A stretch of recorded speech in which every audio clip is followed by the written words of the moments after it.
1 फरवरी 2023 दुनिया की पांचवी सबसे बड़ी अर्थव्यवस्था यानी कि इकोनॉमी वाला देश भारत साल 2023 का बजट देश के लोगों के सामने रखने वाला था। जैसे ही 11 बजे देश की वित्त मंत्री श्रीमती निर्मला सीतारमण ने संसद में बजट पेश करना शुरू किया।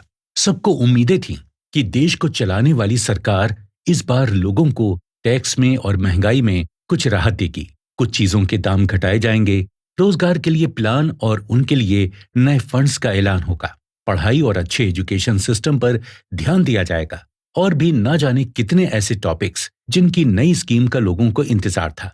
तो क्या क्या किसको मिला, हम सब बताने आ गए हैं कुकू एफएम के इस खास शो बजट 2023 क्या महंगा क्या सस्ता में। तो दोस्तों, आखिर ये बजट किस चिड़िया का नाम है? सब्जी खरीदने से लेकर गैस सिलेंडर भरवाने तक, घर की बिजली का बिल भरने से लेकर सरकार को टैक्स भरने तक, आपके घर में आने वाली सुई से लेकर धागे की कीमत तक इस बजट में तय होती है। इसीलिए इसका पूरा हिसाब किताब आपके लिए बहुत इंपॉर्टेंट होता है। हम आपको एकदम बेसिक से बताते हैं कि बजट आखिर होता क्या है। बड़े बूढ़े कहते आए हैं कि भाई पैसा बचाना है तो बजट बनाकर एकदम हिसाब से चलो, लेकिन हम चाहे जितनी कोशिश कर लें, बजट कभी ना कभी गड़बड़ा ही जाता है। अब बजट तैयार करना इतना आसान भी तो नहीं है ना। बजट शब्द का हम लोग खूब इस्तेमाल करते हैं, लेकिन क्या देश के बजट के बारे में हम अच्छी तरह से जानते हैं? क्या हम जानते हैं कि आखिर आम बजट की इंपॉर्टेंस क्या है और ये कैसे पेश किया जाता है? आने वाले साल के लिए कमाई और खर्चे की प्लानिंग को बजट कहा जाता है। देश के बजट में कई सारे सोर्सेज से आने वाले पैसे और तरह तरह के सेक्टर्स में होने वाले खर्चे की डिटेल प्लानिंग पेश की जाती है और इसके साथ ही ये भी तय होता है कि अगले साल सरकार टैक्स की दरें क्या रखेगी, कितनी किस चीज को महंगा करेगी और किस चीज में लोगों को राहत देगी, और भी ऐसी कई सारी चीजें जिनसे सरकार के खजाने में फर्क पड़ता है। देश का बजट संभालने के लिए पूरा फाइनेंस विभाग होता है जो कई महीनों की मेहनत, तमाम सर्वे, रिपोर्ट्स और सोच विचार के बाद बजट तैयार करता है। इतनी बड़ी तैयारी इसलिए करनी पड़ती है क्योंकि सरकार के पास कमाई के कई सारे सोर्सेस हैं और खर्चे के सैकड़ों रास्ते। जितने तरह के डिपार्टमेंट उतनी तरह की डिमांड्स। इस पूरी जद्दोजहद की जरूरत इसलिए पड़ती है ताकि देश की इकोनॉमी को पटरी पर रखा जा सके, क्योंकि अगर आमदनी और खर्च की कोई योजना नहीं होगी तो मुमकिन है कि खर्चे आमदनी के मुकाबले बहुत ज्यादा हो जाएं, और अगर ऐसा हुआ तो देश की इकोनॉमी ठप होने की कगार पर आ पहुंचेगी। जैसे जो लोग अपना बजट बनाकर नहीं चलते हैं वो अक्सर आर्थिक परेशानी में घिरे रहते हैं और कभी कभी तो भयंकर कर्ज के बोझ में लद जाते हैं। यही बात देश या राज्य के मामले में भी लागू होती है। अगर देश की फाइनेंशियल कंडीशन को ठीक रखना है और उसे दुनिया की बड़ी इकोनॉमिक पावर बनाना है तो एक बेहतर बजट ही इसका रामबाण इलाज है।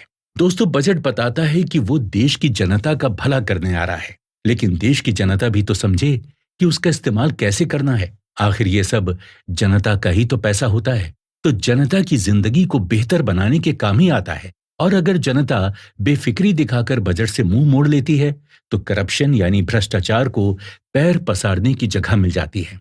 लेकिन हम अब ऐसा नहीं होने देंगे। हम आपको पूरा बजट आसान भाषा में समझाएंगे ताकि आप आपके पैसों का लाभ उठा सकें। तो दोस्तों, आगे के एपिसोड्स में हम जानेंगे सरकार की कमाई, बजट में आए नए टैक्स स्लैब्स और देश के लिए किए गए नए नए ऐलान के agriculture, sports, travelling, industries, education, रोजगार और भी कई सेक्टर्स के बारे में। आप सुन रहे हैं कुकू एफएम पर बजट 2023। मैं हूं आरजे गौहर परवेज। कुकू एफएम, सुने जो मन चाहे। दोस्तों, भारत सरकार हर फाइनेंशियल ईयर से पहले संसद के बजट सत्र में आम बजट पेश करती है। 2017 के पहले ये फरवरी के अंत में पेश किया जाता था, लेकिन साल 2017 से ये 1 फरवरी को पेश किया जाने लगा है। अब क्योंकि ये केंद्र सरकार का बजट होता है, इसलिए इसमें केंद्र सरकार की टोटल रिसीप्ट्स और टोटल एक्सपेंसेस का लेखा जोखा भी होता है। अब सवाल ये कि घर का मालिक तो जॉब करके पैसा इकट्ठा करता है, लेकिन सरकार कैसे करती है? तो जवाब है कि किसी भी सरकार की इनकम मेनली टैक्सेस से होती है, जो आम जनता और लोगों के कारोबार एक्सेट्रा पर लगाई जाती है। ये टैक्सेस सरकार दो तरीकों से हासिल करती है। एक डायरेक्ट टैक्स और दो इनडायरेक्ट टैक्स। डायरेक्ट टैक्स वो होते हैं जिन्हें सरकार सीधे आपकी कमाई से काट लेती है या आप देश के अच्छे नागरिक के जैसे खुद ही सरकार को देते हैं, जैसे income tax, corporate tax, TDS वगैरह। इनडायरेक्ट टैक्स वो होते हैं जिन्हें सरकार आपके खर्चों से लेती है, जैसे जीएसटी। इन टैक्सेस से जो आमदनी होती है उसी के हिसाब से देश के साल भर के खर्चों का बजट तैयार किया जाता है, जिसमें देश के विकास के लिए कहां कितना पैसा देना है वो भी शामिल होता है। तो इस बार आम बजट 2023 में फाइनेंस मिनिस्टर निर्मला सीतारमण ने बजट 2023 में लगभग हर क्लास को खुश करने की कोशिश की है। गवर्नमेंट और प्राइवेट सेक्टर के एम्प्लॉइज, सीनियर सिटीजन्स, युवाओं और महिलाओं के लिए सरकार ने खजाना खोल दिया है। पिछले 9 साल से टैक्स स्लैब में बदलाव का इंतजार कर रहे लोगों के लिए अच्छी खबर आई है। अब 7 लाख रुपए कमाने वाले व्यक्ति को टैक्स नहीं देना होगा। इससे कर्मचारी और छोटे व्यापारी को बड़ी राहत मिलेगी। अपने भाषण की शुरुआत में ही फाइनेंस मिनिस्टर ने कहा कि ये अमृतकाल का पहला बजट है। देश की इकोनॉमिक ग्रोथ 7% रहने का अनुमान है। ये दुनिया की बड़ी अर्थव्यवस्थाओं में सबसे ज्यादा है। इस दौरान संसद में कांग्रेस पार्टी के सांसदों की तरफ से भारत जोड़ो के नारे भी लगे। दरअसल बजट सत्र के लिए उसी समय राहुल गांधी संसद पहुंचे थे। हालांकि फाइनेंस मिनिस्टर अपना भाषण देती रहीं। फाइनेंस मिनिस्टर ने कहा कि कोविड-19 महामारी के दौरान हमने सुनिश्चित किया कि कोई भी भूखा न रहे। इसलिए हमने 80 करोड़ लोगों को फ्री में राशन देने की योजना चलाई और ये 28 महीने तक चलती रही। फिर आया मेन मुद्दा जिस पर पूरे देश की नजर थी। बात होने वाली थी इनकम टैक्स स्लैब की। नए इनकम टैक्स में सेक्शन 87A के अंतर्गत इनकम टैक्स रिबेट की सीमा 5 लाख से बढ़ाकर 7 लाख रुपए कर दी गई है। इसके अलावा सरकार ने बेसिक इनकम टैक्स छूट की सीमा 3 लाख कर दी है। वित्त मंत्री ने कहा कि नए टैक्स रेजिम में भी अब स्टैंडर्ड डिडक्शन का लाभ मिलेगा। इससे टैक्स भरने वालों को काफी प्रॉफिट होगा। पर्सनल टैक्स के लिए अब से नई टैक्स रेजिम ही डिफरेंट टैक्स रेजिम होगी। हालांकि पुरानी टैक्स रेजिम का ऑप्शन भी मौजूद रहेगा। इसके अलावा टैक्स कंप्लायंस को और आसान बनाने के लिए घोषणा की गई। वित्त मंत्री ने कॉमन आईटी रिटर्न फॉर्म का ऐलान किया। अब आपको नए टैक्स स्लैब के बारे में आसानी से समझाते हैं, जरा ध्यान से सुनिएगा। यह है बड़े काम की चीज। दोस्तों, अगर किसी की कमाई 0 से 3 लाख है तो 0% टैक्स लगेगा। फिर 3 से 6 लाख हुई तो 5% टैक्स लगेगा। 6 से 9 लाख तक की इनकम पर 10% टैक्स लगेगा। 9 से 12 लाख तक की इनकम पर 15% से टैक्स लगेगा। 12 से 15 लाख तक की इनकम पर 20% टैक्स लगेगा और 15 लाख से ज्यादा अगर किसी की इनकम होती है तो उस पर 30% के रेट से टैक्स लगेगा। इससे पहले जो टैक्स स्लैब रेट थे वो भी जान लीजिए। 0 से 2.5 लाख तक की इनकम पर कोई भी टैक्स नहीं लगता था। 2.5 लाख से 5 लाख तक की इनकम पर 5% टैक्स लगता था। 5 से 7.5 लाख तक की इनकम पर 10% टैक्स लगता था।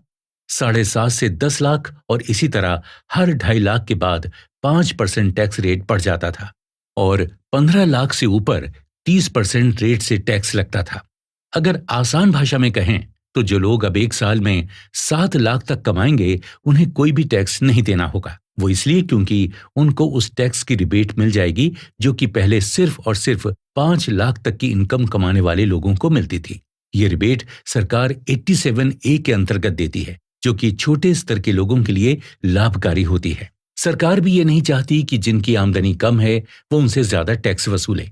इसलिए अब जिनकी सालाना इनकम सिर्फ 7 लाख तक है उन्हें किसी भी प्रकार का कोई टैक्स नहीं देना होगा। हालांकि नई टैक्स रिजीम आने के बाद भी आपके पास ऑप्शन रहेगा कि आप ओल्ड टैक्स रिजीम के अंतर्गत अपना टैक्स दे सकते हैं। तो दोस्तों, आइए आपको कुछ पॉइंट्स के आधार पर बजट को आसान भाषा में समझाने की कोशिश करते हैं, जिसमें नई और पुरानी स्लैब का कंफ्यूजन दूर हो सके। नंबर 1, अगर आप नए टैक्स सिस्टम के हिसाब से अपना इनकम टैक्स भर रहे हैं तो सरकार द्वारा स्टैंडर्ड डिडक्शन को 50,000 से बढ़ाकर 52,500 पर ईयर कर दिया गया है। मैक्सिमम टैक्स पर अभी भी पुराने टैक्स सिस्टम के तहत ही अपना टैक्स भरते हैं, क्योंकि उसमें कई छूट जैसे कि होम लोन, घर का किराया और अन्य सहूलतें मिलती हैं जो नए सिस्टम में नहीं मिलती हैं। 7 लाख तक सालाना कमाई करने वाले लोगों को अब जीरो टैक्स देना होगा। ऐसा तब होगा जब वो अपना टैक्स नए सिस्टम और रूल्स के हिसाब से भरते हैं और अपनी बचत से जुड़ी सभी जानकारियां सरकार को देते हैं। भारत में सबसे ज्यादा इनकम टैक्स 42.7% है, जो दुनिया में सबसे ज्यादा है। इससे अब 39 तक ला दिया गया है, जो कि अगले फाइनेंशियल ईयर से लागू किया जाएगा। ध्यान रहे कि ये टैक्स 5 करोड़ सालाना कमाने वाले लोगों को देना होता है। अगर आप 9 लाख तक प्रति साल कमाते हैं, तब सालाना आपको 45,000 रुपए तक टैक्स देना पड़ सकता है, यानी आप 5% इनकम टैक्स दे रहे हैं। देश के आम बजट का आम से लेकर खास तक हर शख्स को इंतजार रहता है और देश की जनता की नजर भी फाइनेंस मिनिस्टर के भाषण पर टिकी रहती है। फाइनेंस मिनिस्टर का भाषण शुरू होने के साथ ही लोगों को सबसे ज्यादा जिस बात का इंतजार रहता है वो ये है कि उसकी जेब का बोझ कम हुआ या फिर बढ़ गया।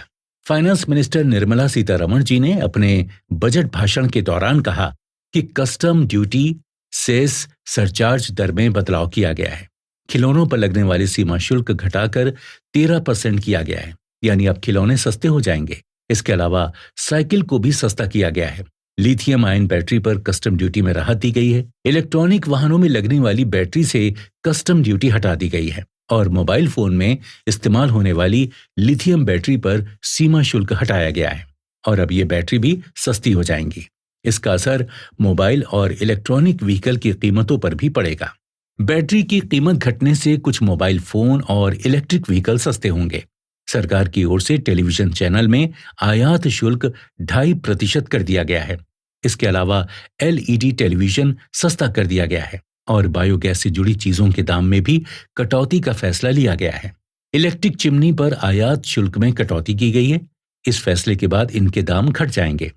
बहुत से सामान सस्ते हुए हैं, जैसे कि खिलौने, cycles, mobile phone, mobile camera lens, automobile, electrical vehicle, lithium battery, LED television, biogas से जुड़ी चीजें। वहीं कुछ चीजें महंगी की गई हैं, जिनमें सिगरेट और इंपोर्टेड ज्वेलरी शामिल हैं। सिगरेट पर आपदा संबंधी ड्यूटी को बढ़ाने का फैसला किया गया है। फाइनेंस मिनिस्टर के मुताबिक सिगरेट पर आकस्मिकता शुल्क को 16% बढ़ाया गया। इसके बाद सिगरेट महंगी हो गई है। इसके अलावा सोना, चांदी और प्लेटिनम से बनी इंपोर्टेड ज्वेलरी महंगी हो गई है। फाइनेंस मिनिस्टर ने कहा कि 2014 से सरकार के प्रयासों ने सभी नागरिकों के जीवन को बेहतर बनाया है। प्रति व्यक्ति आय दुगनी से अधिक बढ़कर 1.97 लाख हो गई है।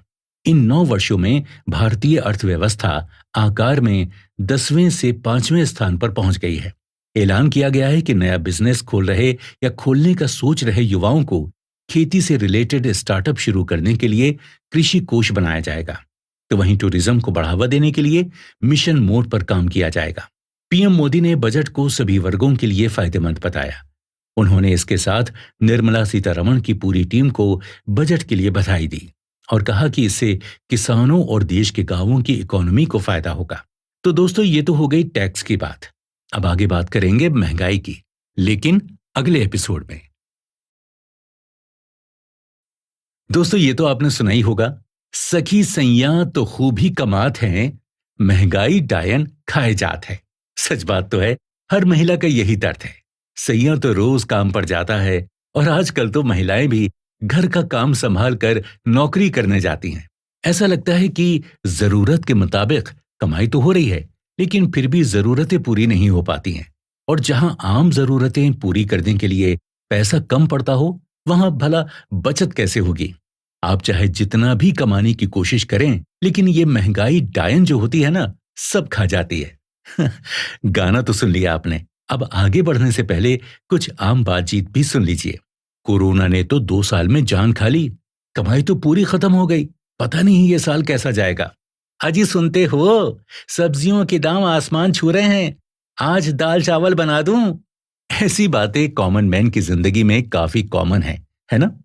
लेकिन जरा सोचिए, भारत सरकार अपने हर बजट में स्वास्थ्य एवं परिवार कल्याण मंत्रालय की योजनाओं में सुधार लाती है।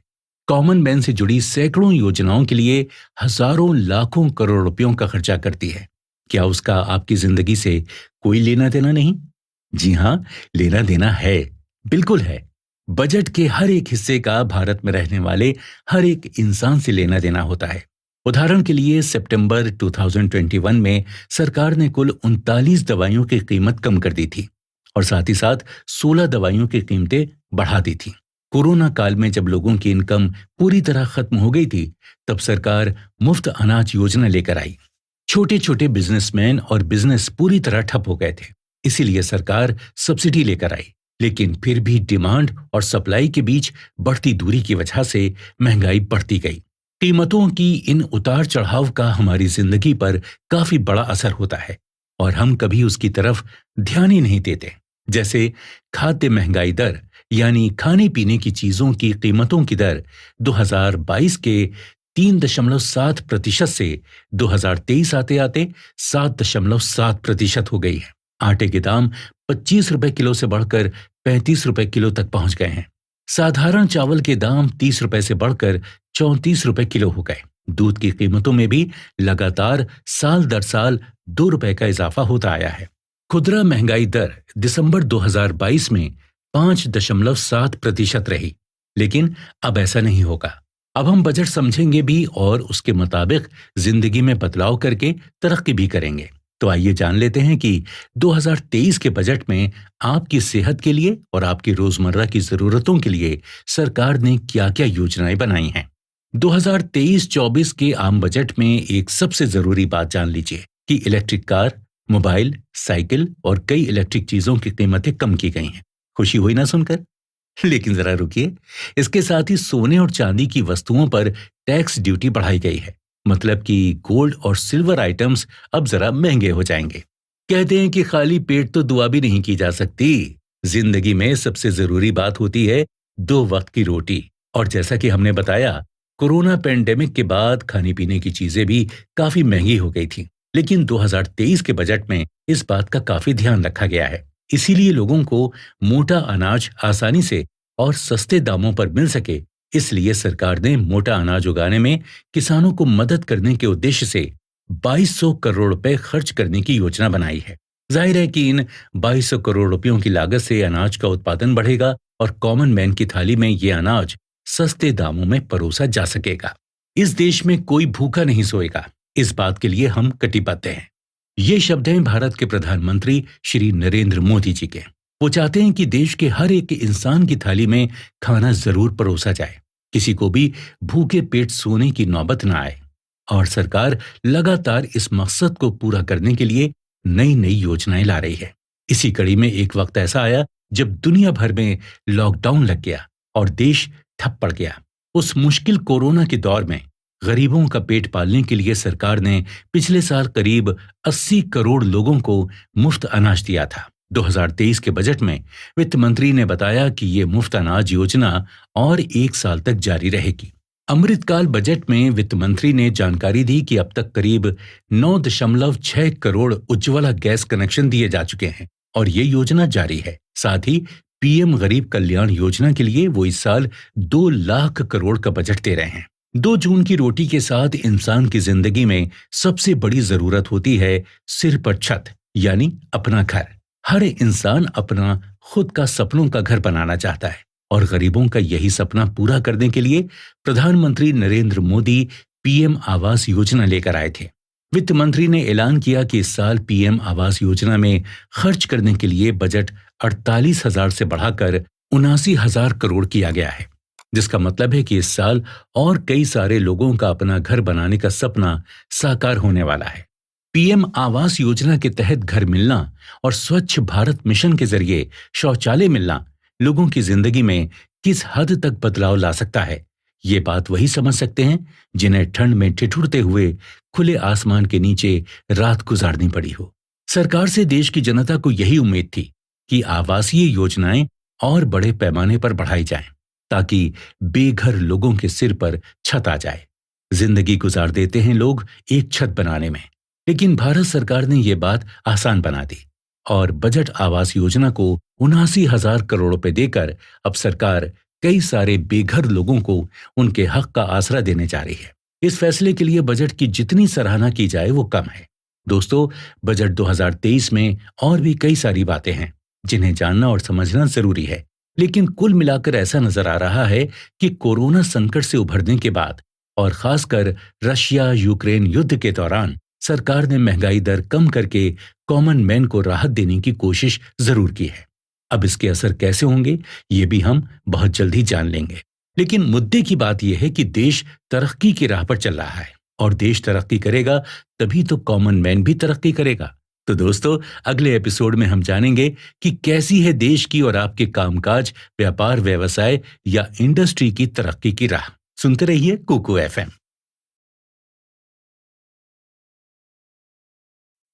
दोस्तों, 2022 की शुरुआत से चल रहा रशिया यूक्रेन वॉर थमने का नाम नहीं ले रहा और इसकी वजह से दुनिया भर में हल्ला मचा हुआ है। कच्चे तेल का आयात कम होने की वजह से पेट्रोल डीजल के साथ साथ बाकी कई चीजों की कीमतें आसमान छू रही हैं। दुनिया भर में महंगाई दर बढ़ती जा रही है और जीडीपी यानी विकास दर घटती जा रही है। ऐसी बातें आपने पिछले कुछ दिनों में न्यूज चैनल्स पर काफी बार सुनी होंगी। अब आप सोच रहे होंगे कि 4,983 किलोमीटर दूर किसी देश में हो रहे युद्ध से हमें क्या लेना देना। हमें तो हमारे ही देश में 400 किलोमीटर पर हो रहे फसाद से भी कोई फर्क नहीं पड़ता। हम तो कामकाजी लोग हैं, हमारा काम थोड़ी ना रुक सकता है। लेकिन दोस्तों, सच कहें तो 4 मीटर पर होने वाली घटना का भी हमारी जिंदगी पर असर पड़ता है। यहाँ तो बात हमारे एक ऐसे मित्र देश की है जिससे हम कच्चा तेल आयात करते हैं। रशिया कच्चे तेल का दुनिया के लिए काफी बड़ा सोर्स है, खासकर भारत के लिए। और युद्ध की वजह से अब रशिया पहले जैसे बड़े पैमाने पर दुनिया में कच्चा तेल सप्लाई नहीं कर पा रहा है। इसी वजह से कच्चे तेल से जुड़ी सारी चीजों के दाम बढ़ते जा रहे हैं और इसमें सबसे इंपॉर्टेंट है पेट्रोल और डीजल। पेट्रोल डीजल के दाम बढ़ते हैं तो ट्रांसपोर्ट का खर्चा भी बढ़ जाता है और ट्रांसपोर्ट का खर्चा बढ़ता है तो बाकी सारी चीजों के दाम भी अपने आप ही बढ़ जाते हैं। लेकिन जरा रुकिए, पेट्रोल डीजल के दाम कंट्रोल करने के लिए तो सरकार ने अपने टैक्सेस कम कर दिए थे। तो क्या 2023 के इस बजट में भी ऐसा ही कुछ है, जिससे कि रशिया यूक्रेन युद्ध का बुरा असर आम आदमी की जिंदगी पर ना हो? क्या सरकार कोई नई सब्सिडी देने वाली है? इसका जवाब है कि पहले ही केंद्र और कुछ राज्य सरकारों ने पेट्रोल और डीजल पर अपना टैक्स कम करके आम जनता को राहत देने की कोशिश की है। और यही वजह है कि दुनिया भर की तुलना में कीमतें अभी भी कंट्रोल में हैं। जहां एक तरफ आसमान छूती कीमतों की वजह से दुनिया में काफी देश जैसे थम से गए हैं, वहीं अभी तक भारत में इसके आसार नजर नहीं आते। और इसका सबसे बड़ा क्रेडिट जाता है भारत की विकास दर को।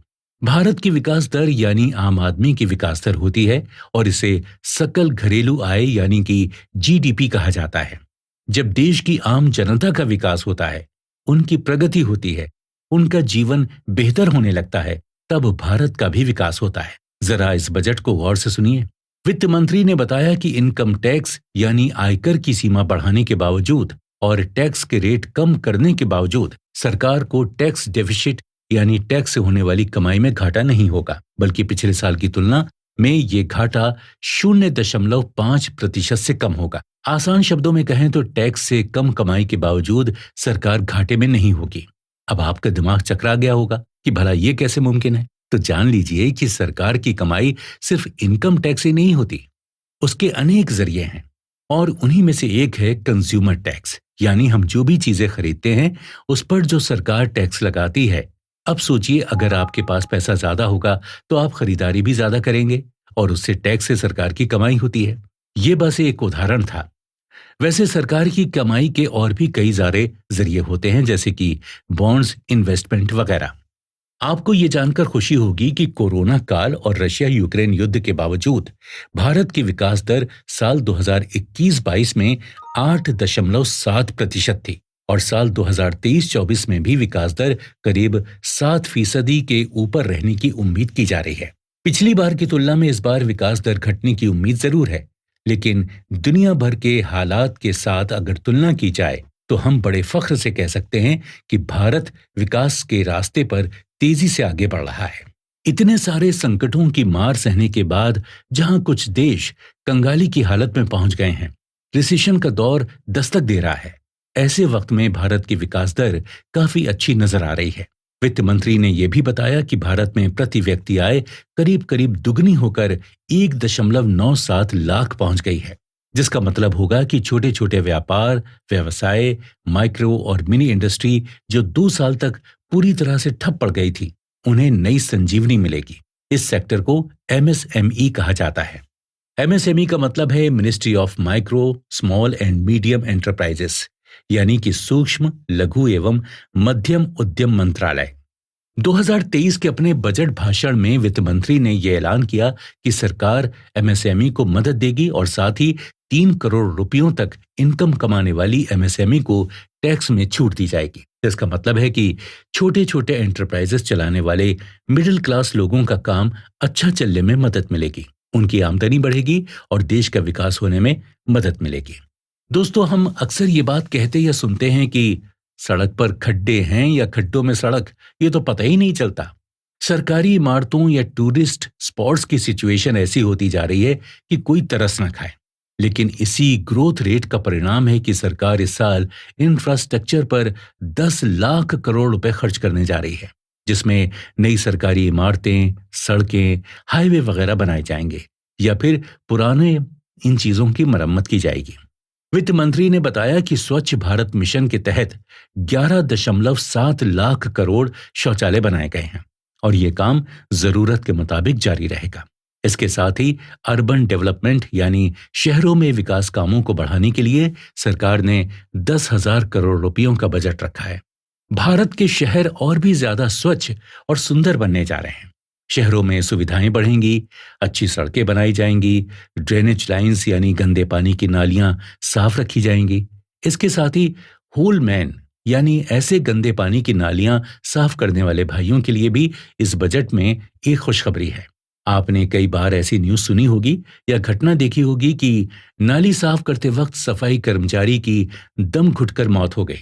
दरअसल गंदे पानी की नालियां, इन नालियों में काफी गैसेस तैयार होती हैं और जब सफाई कर्मचारी वो नाली साफ करने नीचे उतरते हैं तब वो पूरी तरह कीचड़ से सने हुए होते हैं और गैसेस की वजह से उनको सांस लेने में दिक्कत महसूस होती है। वक्त रहते वो नाले से बाहर नहीं निकल पाए तो जान जाने का खतरा बढ़ जाता है। इसी खतरे को पूरी तरह मिटाने के लिए सरकार अब मैन होल को मशीन होल बनाएगी और सरकार ने मशीन खरीदने के लिए 10,000 करोड़ रुपयों का बजट रखा है। सफाई कर्मचारियों को ये मशीनें चलाना सिखाया जाएगा और वो मशीनों के जरिए सफाई करेंगे। कुल मिलाकर 2023 में आम जनता की जिंदगी बेहतर बनाने के लिए सरकार इस बजट के जरिए कोशिश करती नजर आ रही है। लेकिन बजट के बारे में देश का यूथ क्या सोचता है? युवाओं के सामने 2 ही सबसे महत्वपूर्ण सवाल होते हैं। एक है शिक्षा यानी एजुकेशन और दूसरा है रोजगार। तो 2023 का बजट शिक्षा और खासकर सबसे जरूरी रोजगार के मुद्दे के बारे में क्या कहता है? क्या युवाओं के लिए सरकार रोजगार के अवसर तैयार करने वाली है? अगर हां, तो क्या हैं वो अवसर? ये सब बताएंगे अगले एपिसोड में। इतने पढ़े लिखे हो, कोई काम धंधा क्यों नहीं कर देते? ये लाइन आजकल युवाओं को आए दिन सुनने को मिल जाती है और उनका जवाब होता है कि क्या करें काम धंधा और कहां करें, चाहे कितना भी नकारने की कोशिश क्यों ना करें।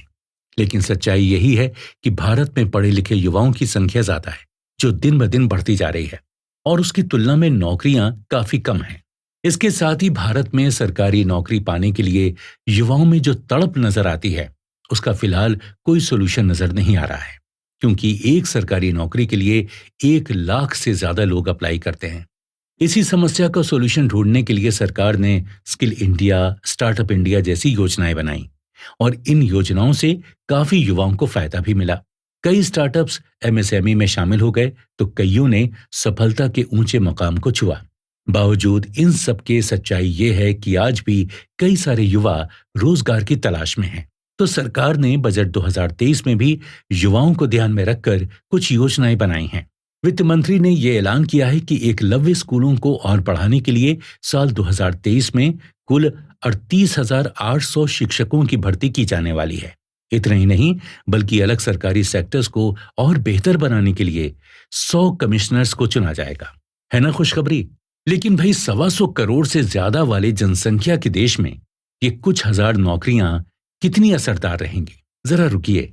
सरकार ने रोजगार के अवसर बढ़ाने के लिए इस साल कुछ योजनाओं में सुधार किया है और बेहतर बजट भी दिया है, जैसे कि इस 5G के जमाने में 5G की सेवाओं का अच्छे से इस्तेमाल किया जा सके, इसलिए सरकार देश में 100 5G लैब यानी प्रयोगशालाएं बनाने जा रही हैं, जिनसे रोजगार के चांस भी बढ़ेंगे। इतना ही नहीं, युवाओं को रोजगार के लिए स्किल्ड बनाने के मकसद से इस साल सरकार कौशल विकास योजना को लेवल 4.00 पर ले जा रही है, और जिसके तहत 30 नए स्किल इंडिया सेंटर्स भी बनाने जा रही है। और मेडिकल कॉलेजेस के साथ साथ सरकार ने 157 नए नर्सिंग कॉलेजेस बनाने का लक्ष्य रखा है। कुल मिलाकर सरकार का उद्देश्य नए और भरपूर रोजगार के अवसर तैयार करने का नजर आ रहा है। इसके बावजूद कुल 47 लाख के करीब युवाओं को सरकार से रोजगार भत्ता मिलेगा। ये आगे 3 साल तक मिलता रहेगा। दोस्तों, आपने मछली पालन व्यवसाय के बारे में तो सुना होगा, है ना?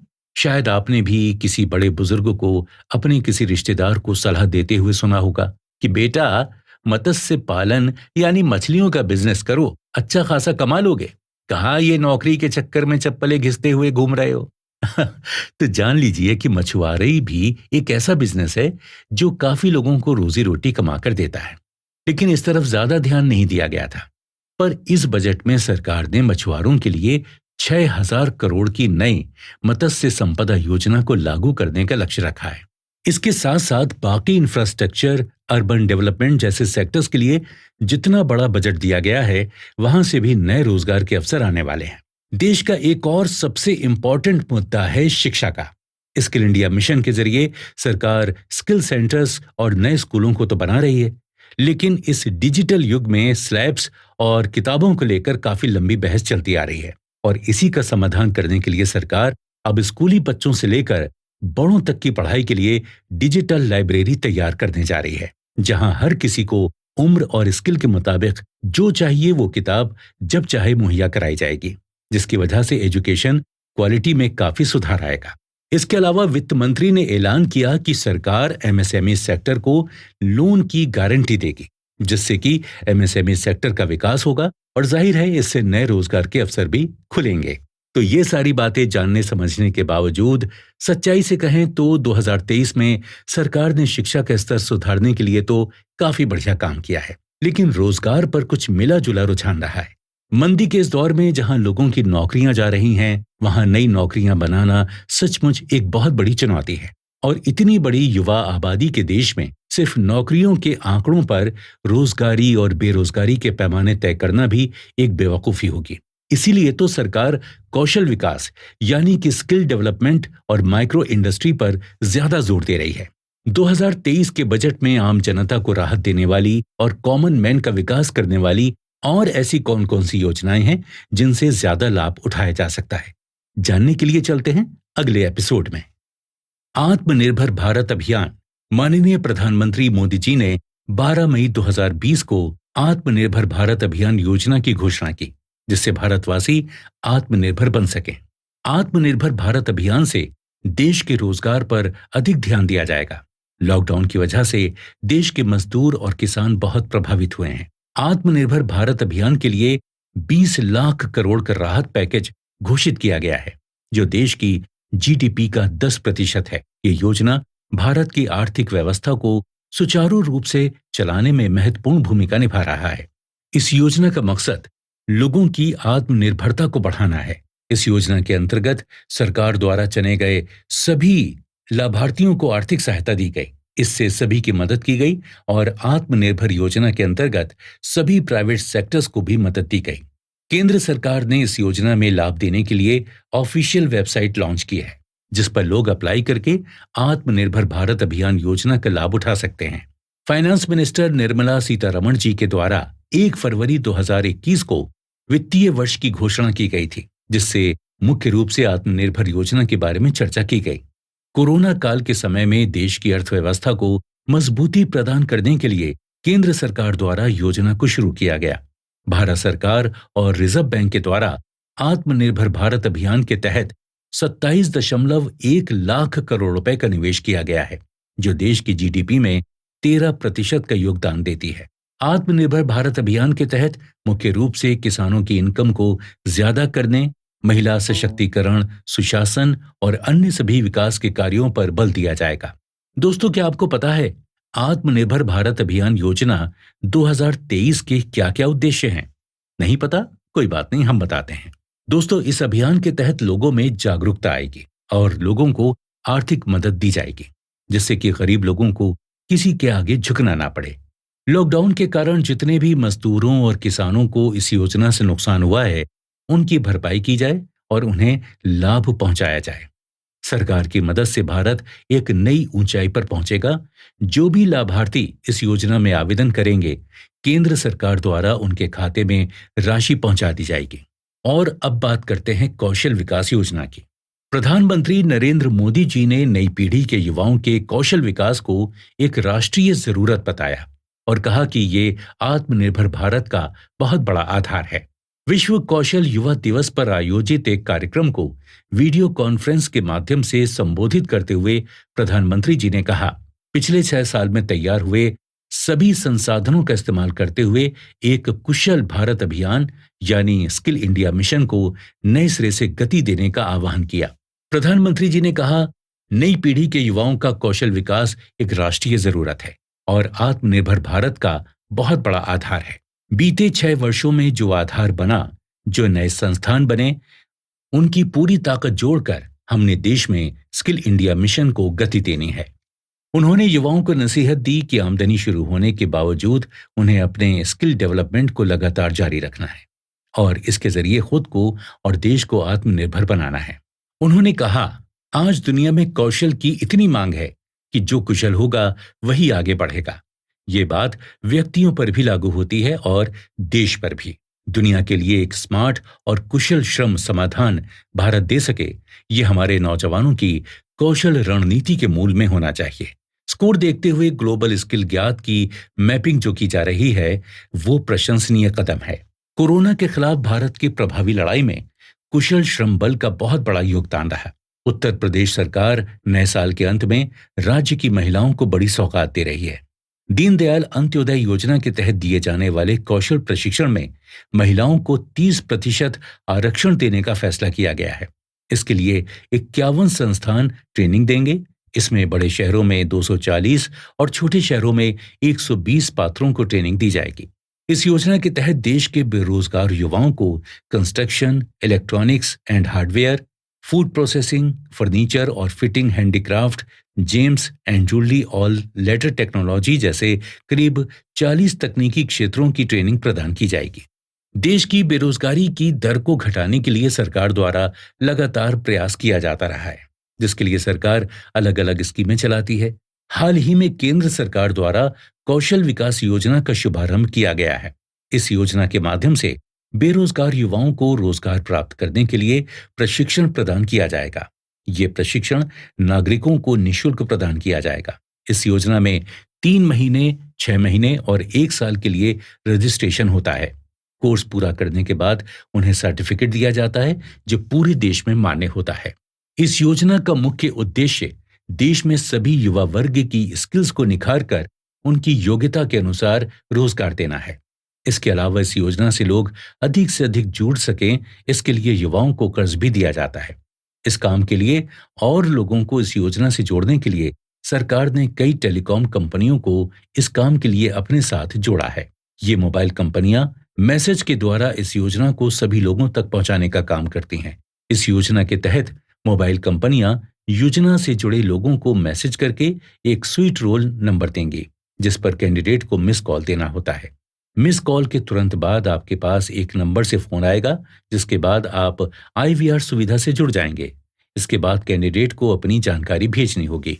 आत्मनिर्भर भारत और कौशल विकास योजना पूरे भारतवासियों के लिए एक बहुत ही उम्दा अवसर लेकर आई है, जिससे वो अपनी स्किल्स के हिसाब से काम कर सकें और देश की प्रगति में अपना योगदान दे सकें। हमारे देश के विकास के लिए हमारे प्रधानमंत्री और हमारी फाइनेंस मिनिस्टर बहुत सी मदद लोगों तक पहुंचाते हैं।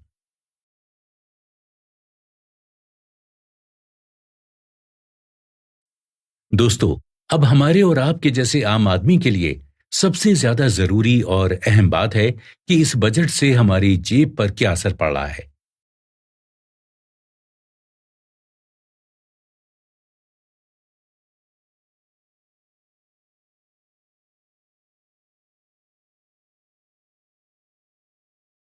क्या हमारी रोजमर्रा की जिंदगी में इस्तेमाल करने की चीजों के दाम कम हो रहे हैं या नहीं, या फिर हमारे आने जाने वाले किराए भी कम हुए हैं या नहीं।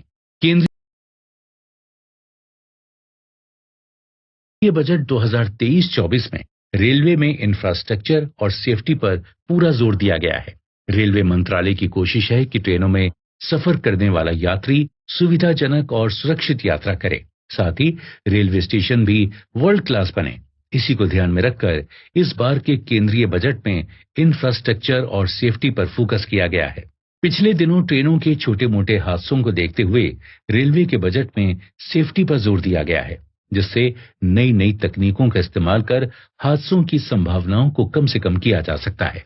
हालांकि पूरी पहल की तुलना में ट्रेन हादसों की संख्या बहुत कम हुई है। अब रेलवे की कोशिश है कि छोटे मोटे हादसों को भी रोका जाए, जिससे यात्री पूरी तरह से सुरक्षित होकर ट्रेनों में सफर कर सके। केंद्र सरकार ने बजट में ट्रांसपोर्ट इंफ्रा प्रोजेक्ट पर करीब 75,000 करोड़ का ऐलान किया है। इसी के साथ साथ 50 और नए एयरपोर्ट हेलीपोर्ट प्रोग्राम बनेंगे, इसका भी ऐलान हुआ है। देश के हर तबके को बजट से काफी सारी उम्मीदें हैं। रेलवे के लिए ये बजट काफी खास रहने की उम्मीद है। बजट में रेलवे के लिए पहले से ज्यादा फंड और नई वंदे भारत एक्सप्रेस ट्रेन समेत कई सारे ऐलान हुए हैं। इससे बजट पहले पूर्व बैठक में रेलवे बोर्ड ने वित्त मंत्रालय से बजट एलोकेशन में 25 से 30% अधिक फंड की मांग की है। ऐसे में इस बार सरकार ने रेलवे के फंड में काफी बढ़ोतरी की है। इस बार के बजट में देश के इंफ्रास्ट्रक्चर पर काफी ध्यान दिया गया है। 10,000 करोड़ रुपए सरकार देश के इंफ्रास्ट्रक्चर डेवलपमेंट पर खर्च करेगी। देश की सड़कें, बिल्डिंग्स, ब्रिजेस, टनल्स, एयरपोर्ट आदि से ही तो उसकी सुंदरता होती है। हर नागरिक चाहता है कि जहां वो रह रहा है वो एक वेल डेवलप्ड जगह हो। सरकार ने रेलवे को भी खुशखबरी दी है। रेलवे का फंड 1.4 लाख करोड़ से बढ़ाकर 2.4 लाख करोड़ कर दिया गया है।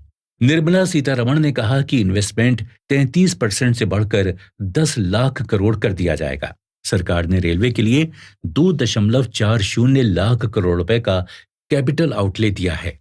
ये 2013-14 के बजट से 9 गुना अधिक है। इंफ्रास्ट्रक्चर जैसे कि सड़कों और राजमार्गों, रेलवे, आवागमन और शहरी कार्य पर विशेष जोर देने के लिए इसमें लगने वाले पैसे में बढ़ोतरी हुई है। ये सीधे तौर पर देश के आर्थिक विकास को प्रभावित करते हैं। सड़क, परिवहन और राजमार्ग मंत्रालय का 2017-18 में बजटीय आवंटन 59,636 करोड़ रुपए रहा था। इसके बाद इसमें साल दर साल बढ़ोतरी हुई और 2022-23 में ये 1,99,108 करोड़ रुपए तक पहुंच गया। बीते दिन आर्थिक सर्वेक्षण में सरकार ने बताया कि राष्ट्रीय राजमार्गों और सड़कों के निर्माण में तेजी हुई है। अब सड़कों पर तो हर कोई चलता है ना, और हम लोग ट्रेन और बस में सफर करना ज्यादा पसंद करते हैं, जहां हम आराम से खिड़की खोलकर बाहर के नजारों और सफर के मजे ले सकें। तो इसलिए हमारा ये जानना भी जरूरी होता है, बल्कि हर किसी को इन सब चीजों की जानकारी तो रखनी ही चाहिए कि सरकार हम जैसे लोगों के लिए आखिर कहां और कितना काम कर रही है, जिससे वो देश में रहने वाले आम आदमी की मदद कर सके। रेलवे के इस बढ़े हुए बजट से हम लोगों को बहुत लाभ हो सकता है। हमारा किराया कम होगा। अब भाई हम तो सब्जी लेते वक्त भी फ्री के धनिया पाकर भी खुश हो जाते हैं, तो सोचिए अगर हमारी ट्रेन और बस के किराए में बचत होगी तो कितना अच्छा होगा। आपको कोई भी चीज प्लेट में परोस कर नहीं मिलेगी। अगर आपको एक अच्छी और आराम वाली जिंदगी जीनी है तो उसके लिए पहले आपको खुद भी मेहनत करनी होगी। हाँ, अब आपको कोई छुपा हुआ खजाना मिल जाए तो अलग बात है, लेकिन अब यह किस्मत अपनी तो नहीं है। तो सीधी सी बात यह है कि सरकार आपके और हमारे लिए बहुत सी योजनाएं लाती है और बोलती है कि तुम बस कदम बढ़ाओ, हम तुम्हारे साथ हैं। तो दादा, कदम तो आपको ही बढ़ाने पड़ेंगे ना। तो इस बात से मैं आपको ये बताने की कोशिश कर रहा था कि जो भी पॉलिसी सरकार हमारे लिए लेकर आती है उसका भरपूर लाभ उठाइए। और लाभ तो हम तभी उठा पाएंगे जब हमें उसका पूरा ज्ञान होगा। इंफ्रास्ट्रक्चर तैयार करने के लिए भी तो लोग चाहिए होते हैं ना, जिससे रोजगार बढ़ता है, और पैसा कमाने के लिए सबसे ज्यादा जरूरी है रोजगार। तो बस जानकारी देने के लिए तो हम यहाँ पर बैठे हुए हैं। आपका काम बस इतना है कि इस जानकारी का सही जगह इस्तेमाल करके जितना हो सके लाभ उठाइए और अपने आसपास के लोगों को भी बताइए।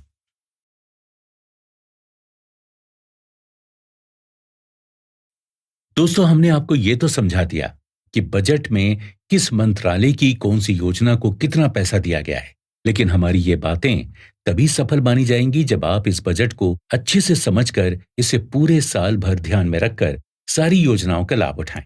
हमारी ये बात हमेशा ध्यान में रखिए। ये आप ही की जमा पूंजी है जो आपकी जिंदगी को बेहतर बनाने के लिए खर्च की जा रही है।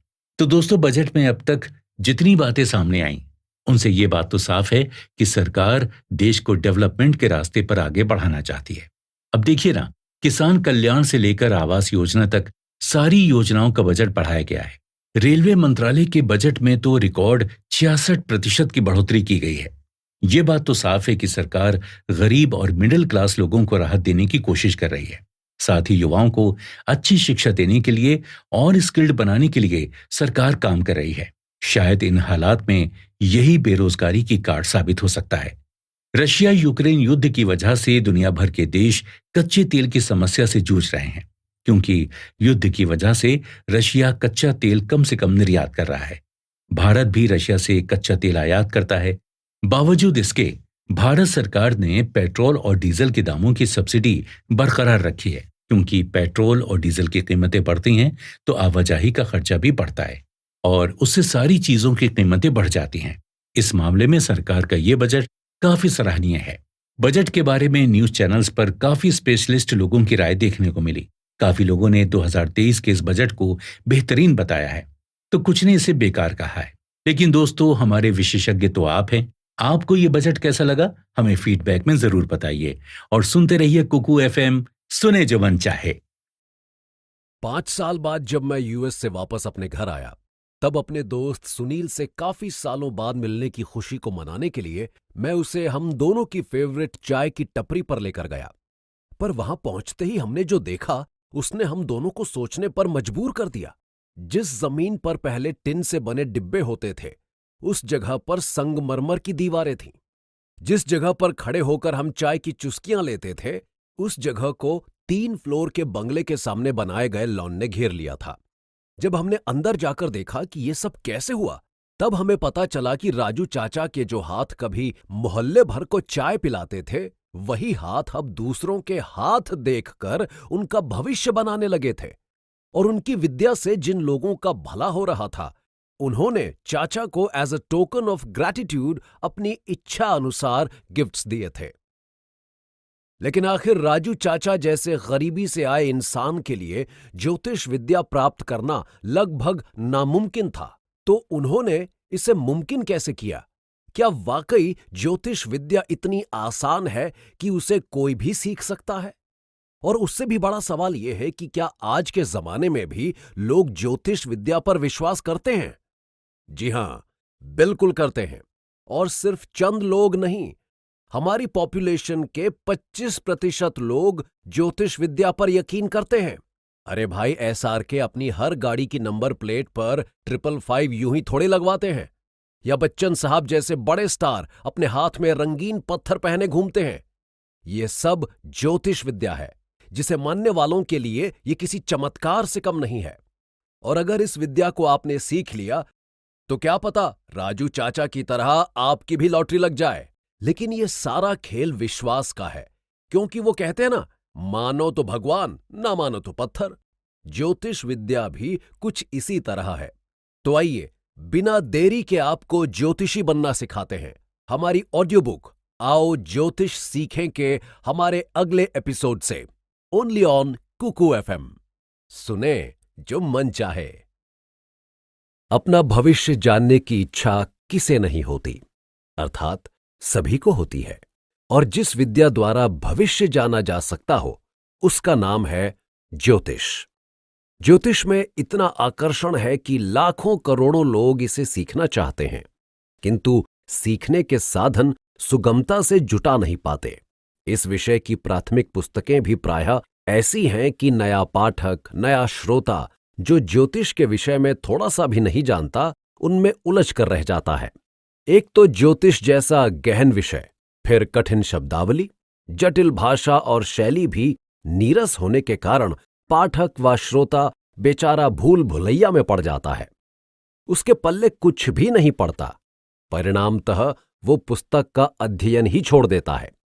ये पुस्तक अत्यंत सरल एवं रोचक शैली में है। अनगिनत श्रोताओं ने यह भी आग्रह किया है कि मैं ज्योतिष में रुचि रखने वाले नए श्रोताओं के लिए भी इसी प्रकार की सरल एवं रोचक शैली में एक पुस्तक लिखूं। श्रोताओं के इस आग्रह का सम्मान करते हुए मैं इस पुस्तक को मुख्यतः उन लोगों के लिए लिख रहा हूं जो ज्योतिष के बारे में बिल्कुल कोरे हैं, यानी उन्हें कुछ भी नहीं पता। यद्यपि एक नया श्रोता मेरी ये पुस्तक सुन लेने के पश्चात ज्योतिषी तो नहीं बन पाएगा, तथापि मैं ये बात पूर्ण विश्वास के साथ कह सकता हूं कि कोई भी व्यक्ति इसे लगन एवं निष्ठा के साथ सुन लेने के पश्चात इस योग्य अवश्य हो जाएगा कि वो 5 मिनट के भीतर जन्म कुंडली बना सके और जन्म कुंडली से भविष्य फल कथन भी इतना कर पाने में समर्थ होगा जो सड़कों पर बैठे कई ज्योतिषियों के स्तर से अच्छा होगा। इस पुस्तक में मैंने ये प्रयत्न भी किया है कि इसे उन दोषों से मुक्त रखूं जिनके कारण बाजार में बिकने वाली ज्योतिष की प्राथमिक पुस्तकें पाठकों व श्रोताओं का ध्यान आकर्षित नहीं कर पाई हैं। मुझे आशा ही नहीं, पूर्ण विश्वास है कि मेरी ये पुस्तक भी ज्योतिष के क्षेत्र में एक नया कीर्तिमान स्थापित करेगी। इस पुस्तक में रह गई त्रुटियों एवं मौलिक सुझावों के लिए आपके पत्रों की मुझे प्रतीक्षा रहेगी। तिलक चंद तिलक, ज्योतिषी। ज्योतिष उस विद्या का नाम है जिसके द्वारा आकाशीय ग्रहों के माध्यम से भूत, भविष्य एवं वर्तमान तीनों आयामों का हाल जाना जा सकता है। ज्योतिष शास्त्र का अपर नाम ज्योतिष शास्त्र भी है। ज्योतिष शास्त्र का अर्थ हुआ प्रकाश देने वाला शास्त्र, अर्थात वो शास्त्र जो संसार के सुख दुख, जीवन मरण एवं ब्रह्मांड के अंधकाराच्छन्न जैसे विभिन्न विषयों पर प्रकाश डालकर उन्हें उजागर करने की क्षमता रखता हो। सौरमंडल में सूर्य, चंद्र, मंगल आदि ब्रह्मांडीय पिंडों को ज्योतिष या ज्योतिष्क कहा जाता है। जिस शास्त्र के द्वारा इन ग्रहों की गति एवं प्रभाव का ज्ञान प्राप्त हो उसे ज्योतिष शास्त्र कहते हैं। यथा ज्योतिषाम सूर्यादि ग्रहाणाम बोधकम शास्त्रम, अर्थात सूर्य आदि ग्रहों के विषय में ज्ञान कराने वाले शास्त्र को ज्योतिष शास्त्र कहते हैं। ज्योतिष की उत्पत्ति एवं महत्व।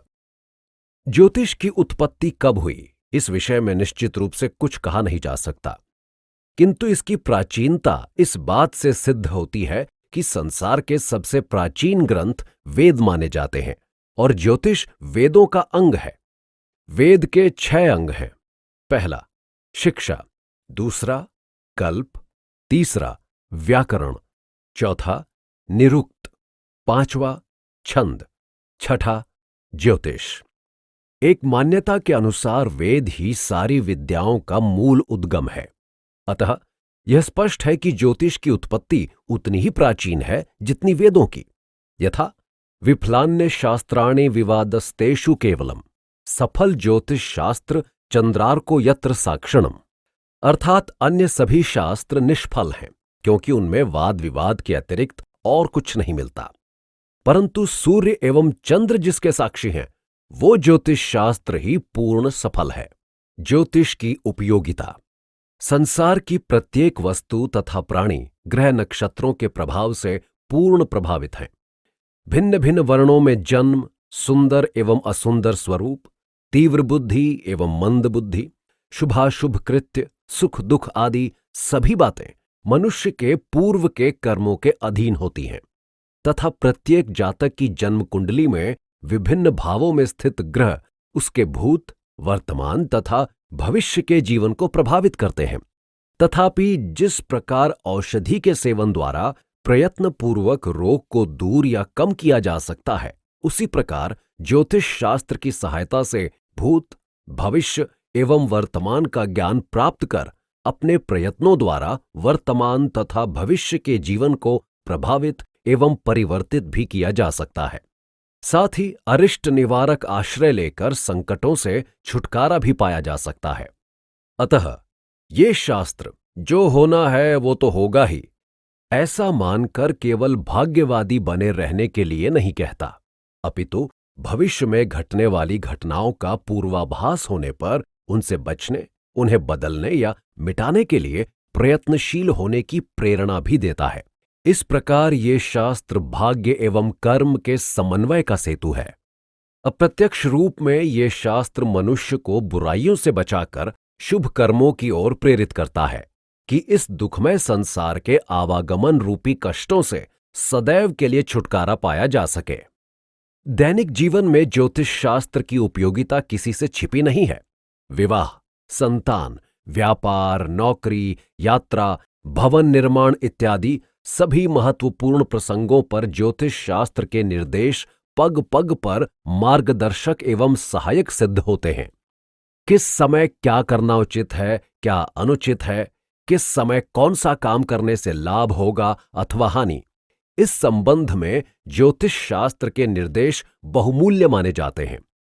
हिंदू समाज में तो जन्म से लेकर मृत्यु तक के सभी संस्कार इसी के अनुरूप किए जाने की प्रथा है। किस वर्ष में अमुक तिथि को सूर्य ग्रहण अथवा चंद्र ग्रहण होगा, इसकी ठीक ठीक अवधि, आरंभ एवं अंत का ठीक समय सैकड़ों वर्ष पूर्व ही बता देने की आश्चर्यजनक क्षमता केवल इसी शास्त्र में है। ज्योतिष शास्त्र के भेद। भारतीय ज्योतिष शास्त्र के दो मुख्य भेद हैं, गणित एवं फलित। गणित को ग्रह ज्योतिष तथा फलित को फलित ज्योतिष कहते हैं। प्राचीन ज्योतिष ग्रंथों में ज्योतिष के 3 भागों का वर्णन मिलता है, यथा सिद्धांत संहिता होरा रूपम स्कंध त्रयात्मकम, वेदस्य निर्मलम चक्षुः ज्योतिष शास्त्रम कल्पवम। अर्थात जिस भाग से ग्रहों की गति, उदय, अस्त, ग्रहण आदि का पता चलता है उसे सिद्धांत कहते हैं।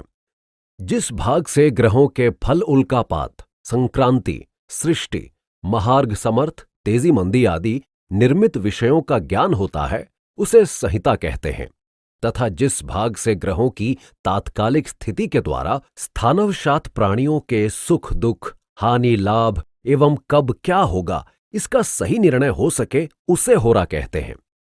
इनमें से सिद्धांत व संहिता का गणित में तथा होरा का फलित ज्योतिष में समावेश है। हस्तरेखा विज्ञान, अंक विज्ञान, शकुन शास्त्र, स्वप्न फल, स्वरोदय ज्ञान तथा शरीर के अंगों को देखकर भविष्य कथन इत्यादि सब ज्योतिष के ही अंग हैं। आकाश परिचय। हमारा आकाश अनंत कोटि तेज पुंज तारों से भरा पड़ा है। इनमें से कुछ एक तो सूर्य से अधिक चमकने वाले तथा उससे कई गुना अधिक विशालकाय तारागण हैं, जिनकी दूरी इतनी अधिक है कि उनकी प्रकाश किरणों को पृथ्वी तक पहुंचने में सैकड़ों वर्ष तक भी लग जाते हैं, जबकि प्रकाश की गति 1,86,000 मील प्रति सेकंड है। अन्य तारागणों के मध्य में ग्रहों का एक मंडल है जिसे सौर मंडल या सौर जगत या सौर परिवार कहते हैं। उनके मध्य में अपना एक ही सूरज है जिसके आसपास अपनी पृथ्वी तथा अन्य ग्रह बुध, शुक्र, गुरु आदि परिक्रमा करते हैं।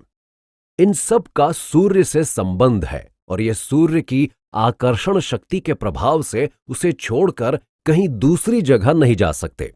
इसी कारण इन सब ग्रहों के समुदाय तथा उन नक्षत्रों आदि को जो इन ग्रहों की परिक्रमा के मार्ग के आसपास पड़ते हैं सौर जगत कहते हैं।